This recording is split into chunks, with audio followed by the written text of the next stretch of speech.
તો ટૂંક જ સમયમાં આવતી ટાટ HS અને ની એક્ઝામ આવી રહી છે. તો તેના શિક્ષણને લગતા કેટલાક IMP ક્વેશ્ચન આજે આપણે સોલ્વ કરવાના છે, જે તમને આવનારી એક્ઝામમાં ઉપયોગી થઈ શકે છે. તો ચાલો, પહેલો પ્રશ્ન. પરીક્ષામાં પ્રશ્નપત્રમાં અનાત્મલક્ષી પ્રશ્નો પૂછવાનો ગેરલાભ કયો છે? એ વિદ્યાર્થીઓ સરળતાથી ચોરી કરે. બી વિદ્યાર્થીઓ ગોખણપટ્ટી કરે. સી મૌલિક અભિવ્યક્તિ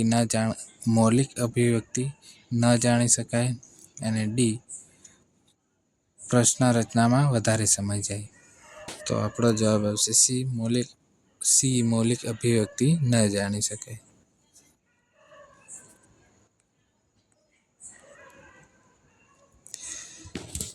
બીજા નંબરનો પ્રશ્ન.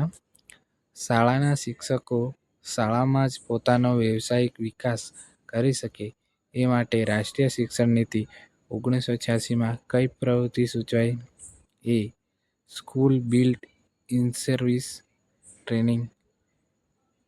બી school bound in service training program. B C scholastic basic training. અને ડી શોર્ટ ટર્મ ટ્રેનિંગ.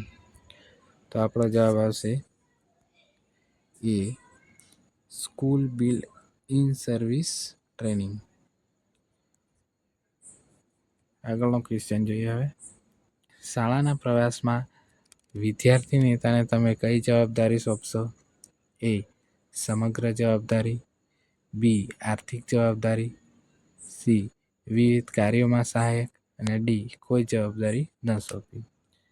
તો આપણો જવાબ આવશે સી વિવિધ કાર્યોમાં સહાયક તરીકેની આપણે જવાબદારી વિદ્યાર્થી નેતાને સોંપી શકીએ છીએ. આગળનો ક્વેશ્ચન જોઈએ. સતત અને સર્વગ્રાહી મૂલ્યાંકન કોણે સૂચવ્યું હતું? એ મુદલિયાર શિક્ષણ પંચ. બી રાષ્ટ્રીય શિક્ષણ નીતિ 1986. સી કોઠારી પંચ. અને ડી રાધાકૃષ્ણન શિક્ષણ પંચ. તો આપણો જવાબ આવશે બી રાષ્ટ્રીય શિક્ષણ નીતિ 1986માં કયું સૂચવાયું હતું? તો સતત અને સર્વગ્રાહી મૂલ્યાંકન. 5 નંબરનો પ્રશ્ન. એક સરખી ઉંમર ધરાવતા અને શારીરિક તથા માનસિક વિકાસમાં સામ્ય ધરાવતા બાળકોને શું કહેવાય? એ સમોવડીયા. બી સહાધ્યાયી. સી સહપાઠી. અને ડી એકવાડિયા. તો શું કહેવાય? સમોવાડિયા કહેવાય છે. એક સરખી ઉંમર ધરાવતા. આગળનો ક્વેશ્ચન જોઈએ હવે. કયા પ્રકારના સંશોધનમાં ઉપચારાત્મક શિક્ષણને સ્થાન મળે છે? એ ક્રિયાત્મક સંશોધન. બી મૂળગત સંશોધન. સી વ્યવહારિક સંશોધન. અને ડી તમામ. તો આપણો જવાબ આવશે એ ક્રિયાત્મક સંશોધન. 7 નંબરનો પ્રશ્ન જોઈએ. કેળવણીની સંકલ્પનાના આધારે શું સાચું નથી? એ આજીવન પ્રક્રિયા છે. બી અનુકૂલનની પ્રક્રિયા છે. સી આર્થિક સદ્ધરતા વધારવાની પ્રક્રિયા છે. અને ડી સંસ્કારની પ્રક્રિયા છે. તો શું જવાબ આવશે? સી આર્થિક સદ્ધરતા વધારવાની પ્રક્રિયા છે. 8 નંબરનો પ્રશ્ન. કોઠારી પંચનો અહેવાલ કયા વર્ષમાં આપવામાં આવ્યો હતો? એ 2011. બી ઈસવીસન 1996. સી 1993. અને ડી 1964. તો આપણો જવાબ આવશે ડી 1964. કોઠારી પંચ ક્યારે રજૂ થયું હતું? તો 1964. કેળવણીના ધ્યેયો પર અસર કરતા પરિબળોની કુલ સંખ્યા કેટલી છે? એ 1, 2, 3. સી 2. અને ડી 6. તો શું જવાબ આવશે? બી 3. 10 નંબરનો પ્રશ્ન. કેળવણીની ત્રિધ્રુવી પ્રક્રિયાને બહુધ્રુવી પ્રક્રિયામાં ફેરવનાર શિક્ષણના સ્તંભોની સંખ્યા કેટલી છે? એ 2. બી 4. સી 3. ડી 1. તો જવાબ આવશે બી 4. 11 નંબરનો પ્રશ્ન જોઈએ. વર્તમાન કાળનો અનુભવ ભૂતકાળ જેવો જ છે એવું સમજાવતો અનુભવ એટલે એ પુનઃપ્રાપ્તિ, બી સંચય, સી પ્રત્યબિતા, ડી સંકેતાંકન. તો જવાબ આવશે સી પ્રત્યબિતા.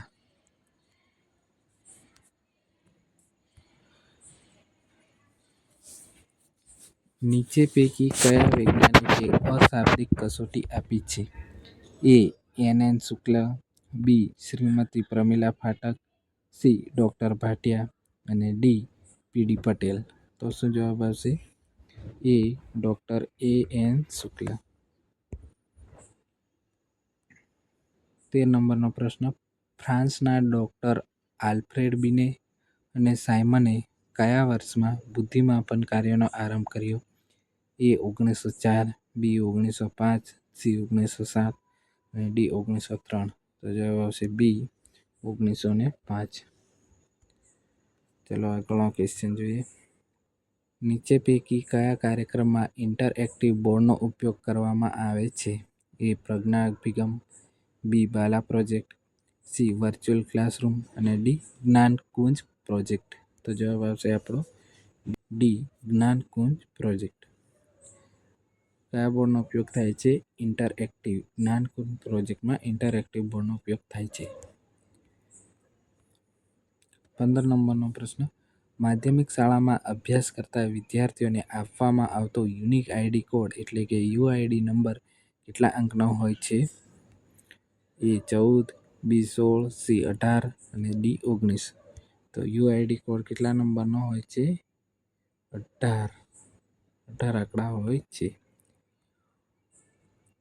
ઉદ્દેશ્યો, અભ્યાસક્રમ, સંસ્થાઓ અને સમયમર્યાદા બધું જ નિશ્ચિત હોય ત્યારે તે કેળવણીનું કયું સ્વરૂપ ગણાય છે? એ અનૌપચારિક, બી ઔપચારિક, સી વૈદિક, સી અવૈદિક અને ડી સંયુક્ત.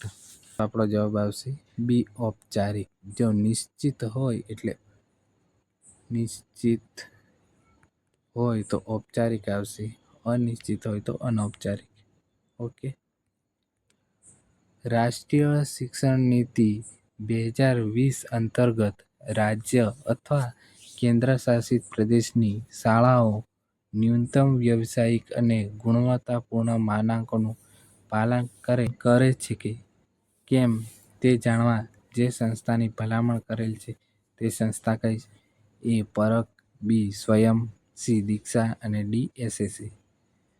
તો જવાબ આવશે આપણો ડી એસએસએ.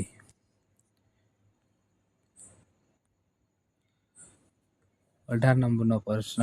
કાપા કાર્યમાં રંગીન ચોકનો ઉપયોગ. એ જરૂરી નથી, સફેદ ચોકથી પણ લખી શકાય છે. બી જરૂરી છે, તેથી કલા દ્રષ્ટિ ખીલવી શકાય છે. સી જરૂરી નથી કારણ કે દરરોજ રંગીન ચોક લઈ જવું મુશ્કેલ છે. તો ડી જરૂરી છે, વિશિષ્ટ બાબતો તરફ ધ્યાન દોરવું તે ખૂબ જ ઉપયોગી છે. ઓકે. તો આપણો જવાબ આવશે ડી વિશિષ્ટ બાબતો તરફ ધ્યાન દોરાય તે માટે રંગીન ચોકનો ઉપયોગ થશે. 19 નંબરનો પ્રશ્ન. ઓનલાઈન ઇવેલ્યુએશન એટલે શું? એ કમ્પ્યુટરની મદદથી મૂલ્યાંકન, બી સર્વગ્રાહી મૂલ્યાંકન, સી સતત મૂલ્યાંકન અને ડી સર્વગ્રાહી મૂલ્યાંકન. તો આપણો જવાબ આવશે કમ્પ્યુટરની મદદથી મૂલ્યાંકન. સૌથી ઓછા ઉપયોગી અનાત્મલક્ષી પ્રશ્નો કયા છે? એ બહુવિકલ્પ, બી ઉત્તમ જવાબ પ્રકાર, સી સાચા ખોટા પ્રકાર અને ડી યુગ્મીકરણ. તો આપણો જવાબ આવશે સી સાચા ખોટા પ્રકાર. સૌથી ઓછા ઉપયોગી અનાત્મલક્ષી પ્રશ્નો છે. 21 નંબરનો પ્રશ્ન. અનાત્મલક્ષી પ્રશ્નો વડે માત્ર જ્ઞાનનો હેતુ જ માપી શકાય છે. આ વિધાન વિશે તમારું શું માનવું છે? એ સાચું છે, બી ખોટું છે, સી અંશતઃ સાચું છે અને ડી એક પણ નહીં. તો આપણો જવાબ શું આવશે? બી ખોટું છે. આગળનો ક્વેશ્ચન જોઈએ. નીચેનામાંથી કઈ નિદર્શન પદ્ધતિ છે? એ પ્રભાવક અને અસરકારક કથન, બી કોમ્પ્યુટર દ્વારા સ્વ અધ્યયન, સી. મુદ્દાસર અને વિગતવાર નોંધ આપવી. ડી. વર્ગમાં 4 ચિત્રો, નકશા કે મોડલ દર્શાવી શીખવવું. તો આપણો જવાબ શું આવશે?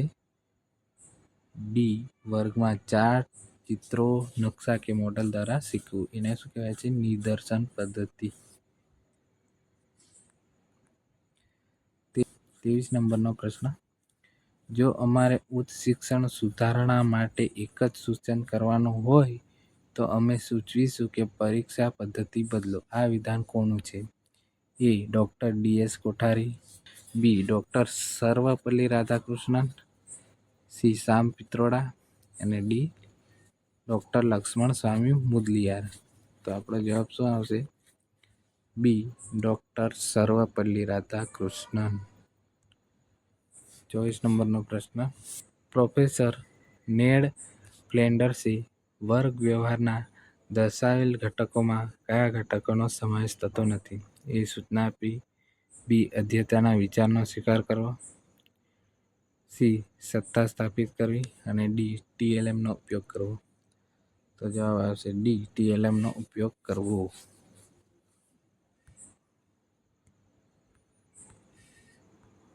25 નંબરનો પ્રશ્ન.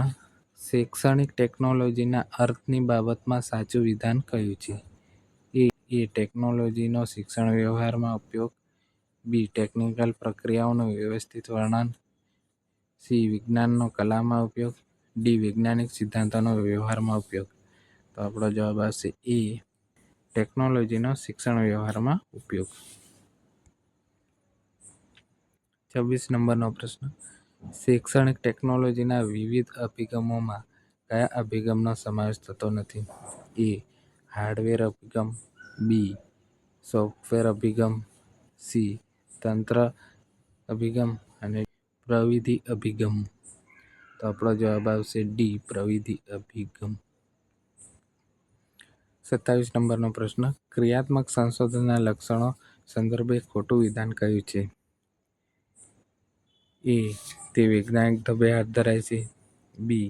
તેના દ્વારા સ્થાનિક સમસ્યાઓના વ્યવહાર ઉકેલો મેળવાય છે. સી. તેના પરિણામો વ્યાપક સ્વરૂપે લાગુ પડી શકાય છે. અને ડી. તેના આધાર સામાન્ય સિદ્ધાંતો કે નિયમો સ્થાપી શકતા નથી.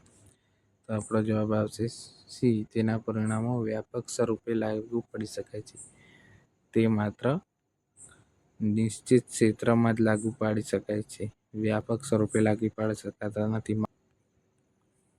28 નંબરનો પ્રશ્ન. વ્યક્તિગત તફાવતો સંતોષવા કઈ પદ્ધતિ શ્રેષ્ઠ ગણાય છે? એ. અભિક્રમિત અધ્યયન. બી. ચર્ચા. સી. સમસ્યા ઉકેલ. અને ડી. સંવાદ. તો શું જવાબ આવશે? એ. અભિક્રમિત અધ્યયન.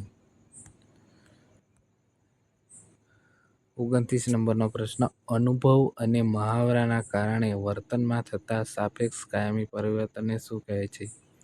એ. સંવેદન. બી. શિક્ષણ. સી. ધ્યાન. અને ડી. પ્રત્યક્ષીકરણ. તો જવાબ શું આવશે? બી. શિક્ષણ. આજનો છેલ્લો ક્વેશ્ચન. કેટલી બુદ્ધિ ક્ષમતા ધરાવતા વ્યક્તિનો સમાવેશ સામાન્ય કક્ષામાં થાય છે? એ. 110 થી 119. બી. 80 થી 89. સી. 90 થી 109. અને ડી. 70 થી 79. તો આપણો જવાબ આવશે સી. 90 થી 109. તો આ હતા આપણા 30 જે આઈએમપી એમસીક્યુ. આગળ નેક્સ્ટ વિડીયોમાં બીજા એમસીક્યુ આપણે જોશું, જે તમને આવનારી એક્ઝામમાં ખૂબ જ ઉપયોગી થઈ શકે છે. તો મળીએ છીએ નવા વિડીયોમાં. જય હિન્દ, જય ભારત.